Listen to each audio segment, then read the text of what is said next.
Welcome back to another video. In today's video we have our Royal Rumble 2024 predictions video.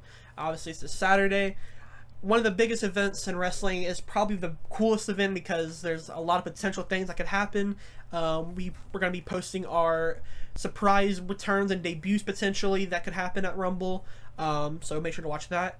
Another thing to plug as well is on Saturday we will be doing a watch along. I'll be hosting it. If you want to, I don't know if you'll be coming by, but if you do, we'll both be there. But yeah, if you guys want to come watch along with us, you're more than welcome to.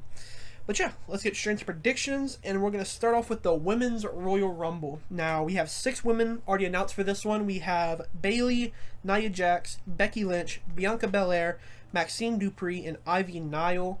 Obviously, that's 24 people, 24 spots left open. But who do you have winning the 2024 Women's Royal Rumble? Alright, so for me, I'm gonna have an actual pick, and then I'll have another pick. And this is my actual pick is gonna be Bayley. I just think it makes perfect sense to get her moving towards Rhea, because the turn with Damage Control is gonna happen, which could send her to Raw potentially. Because she had her back turned on by everybody. The whole locker room hates. It's kind of like a Roman situation with Bayley in a way, where it's like her friends turn their back on her, but also the locker room hates her, so she kind of has nobody right now in that situation. So there's a lot you could do with that. Also, a hint towards our next video is we potentially have Sasha Banks returning, and I think there's a lot you could play off with Sasha and Bayley as well. But for that, my dark horse one now, I have Jade Cargill. She's someone who may come out. We still don't know 100%. We obviously just read the list off, and she is not on there yet. But it's kind of a good assumption that this would be a good first appearance for her. And I think she could be someone who could come in and just do a lot of work on people. Look very strong. She is very strong, and yeah, it's just a lot you could do with her. Yeah, my pick is also Bayley. It just makes sense. It's similar to last year's where it just feels like the one already, and I don't see too many other contenders really. And just like you said, the storyline of her at first saying that she's gonna go after Rhea, but then after Damage Control turns on her, she decides to go after Io instead. So yeah, I kind of agree. Another pick that I would give, I don't know why, but I have the idea of Rhea potentially entering and being like, I'm going to win this, and then at Mania, I'm going to go after the other champion, and then I'll be a double champion to really show that I am the most dominant woman in this division. She kind of says that already, and on the Raw side, she's basically beating everybody besides Becky. So her coming out and potentially going and winning a second belt really just proves that point. So that's my pick. But next up, we have the United States Championship on the line, where we have Kevin Owens taking on Logan Paul. And who do you have for this one? For this one, the whole time leading up to this video, basically, I've been on Logan Paul. I just didn't really see him losing before Mania. I feel like that was the place he would lose. But I'm kind of changing my mind now, and I actually think Kevin Owens is going to win. And this is kind of like a sidebar here, but a reasoning that I have for this is I think Damian Priest, I don't know if he's confirmed for the Royal Rumble yet. He is, yeah. He is in the Royal Rumble? Okay, well, makes my point even more. Okay, so I think Damian Priest gets eliminated. He gets mad. He's obviously tried Seth so many times. Seth pretty much announced that he's not going to defend his title until Mania, essentially. So he knows he can't go after Seth. He knows Roman is going to be busy. So who's the best person to go after at that point? You got Gunther, but he's already not gonna have a match, and he's in the Rumble as well. So your last option would be rather Logan Paul or Kevin Owens, depending on that. So maybe he's frustrated, he loses in the Rumble, and he cashes in, and this could be a big win for him to bring the United States belt to Raw, or maybe that sends him to SmackDown, and that divides Judgment Day. But that's kind of like a little sidebar I have for this. Yeah, it'd be funny as well, and it's something that we haven't seen with the Money in the Bank briefcase, and a little bit of reasoning is, with Money in the Bank winners, especially this past 2 years, we had Theory and then Priest, they look very dumb a lot of the time before they actually cash it in, and even when they do cash it in, they also look dumb. What'd be funny if they would do like a little segment where Seth is getting his surgery or whatever he has to go through. He's just chilling at home, and Damian Priest just walks in and actually cashes the Money in the Bank. It's always said that you can cash in anytime, any place, anywhere, and it'd be cool to actually finally interpret those rules and actually in place those rules, because it's just be really funny. And I think that'd also be people like, oh, that's kind of cool, and they'll actually like Priest for that, for being smarter than just waiting for them to be in the ring. But and also something funny you can even do with that as well is he goes. So they had the little thing where R-Truth came out with him on Raw. He tried to give him money. He's like, no, whatever. And then he goes. He's I'll just put the money in the briefcase. Maybe R-Truth swapped the papers. He stole the papers. He goes to cash in. It's not there. R-Truth cashes in. Like, just something like that would just be hilarious as well. And I could definitely see something like that happening, because Damian Priest, he's been known to be the person who wanted to keep R-Truth around. I've seen an R-Truth interview where he kind of talked about Damian Priest being the one to kind of stick up for him, to keep him on TV with them. So I think it would be like a little funny thing you could do between them two. Yeah, to be fair, it's called the Money in the Bank for a reason. But for my pick for this match, I'm gonna go Logan Paul. He has been a bit more frequent on TV. We have seen him on a few SmackDowns now.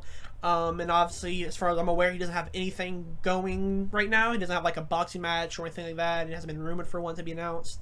So I think he'll hold the belt for a little longer, especially if he wants to commit to it a bit more as well. But yeah, I just don't really have much to say. But yeah, I have Logan. But for our next match, we have the Men's Royal Rumble. And who do you have for this one?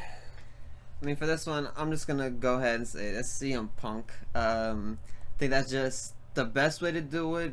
But if you're worried about Rollins, that maybe he might not make it, or maybe you want to go a different direction because he's not going to be at 100%, so maybe you want to save that match for next Mania. Maybe Cody wins it so he could, have a reasoning to, finish his story and to go to SmackDown to challenge Roman. But yeah, it's kind of, I feel like it's CM Punk for sure, but with the Seth Rollins injury, that kind of, throws a wrench in things sometimes, so yeah. I could see him swerving to maybe Cody.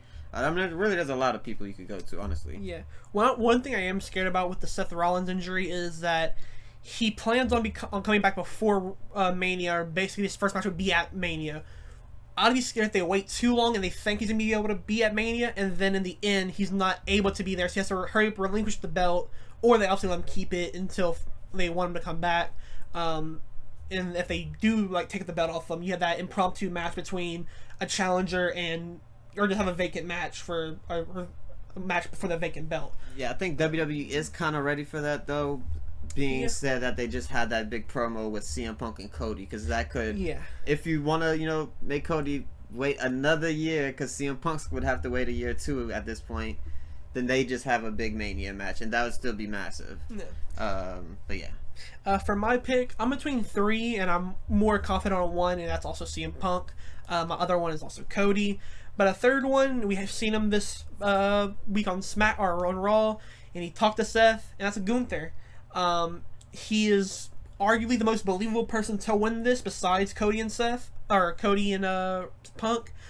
He's the most dominant guy in WWE right now besides Roman Reigns, and Roman Reigns doesn't show up, so screw him, I don't care. But yeah, if Gunther were to win it, I'm not going to be upset by any means. He's probably the best in-ring worker, so wouldn't be mad, but in the end, my pick is still CM Punk.